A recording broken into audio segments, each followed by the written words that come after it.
the other main thing Dalio drives home is that it's so hard for Americans, at least, to fathom this idea of, wait, I'm going to wake up and my money's not going to be worth anything, because they haven't lived through a debt crisis. And I think that's the point you're making.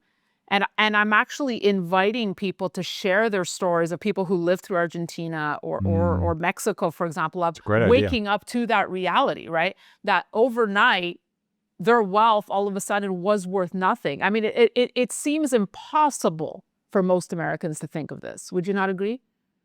I do agree, but the more troubling thing is that if you're in a position where consumer debt is as high as it is here, people hear debt jubilee and they think, "Oh, that's not so bad." And what I try to remind everybody, Yeah. because your debts get canceled, and so they're like, "Well, wait a second, I don't have enough money in the bank to worry about.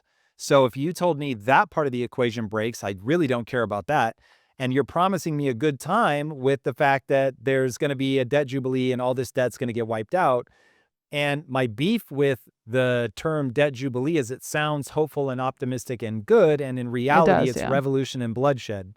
And so your debts get canceled because enough people die that they're just like, yeah, I don't care anymore. Like, wipe out my wealth. I just don't want to fight. I don't want to see another person I love die. And moments of revolution are so violent and so traumatic that eventually people will agree to just about anything. So it's ugly, it's brutal, and it is the cycle. How far away are we from that? Are you talking 5 years, 10 years, 20 years?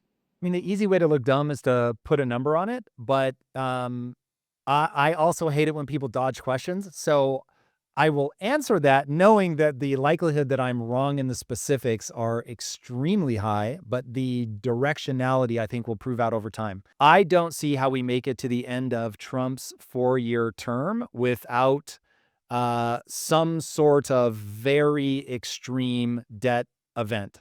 So whether that is we get debt-induced civil war, or whether that is we do enough destruction to the economy in an attempt to get our way out of what he calls being abused by the rest of the world.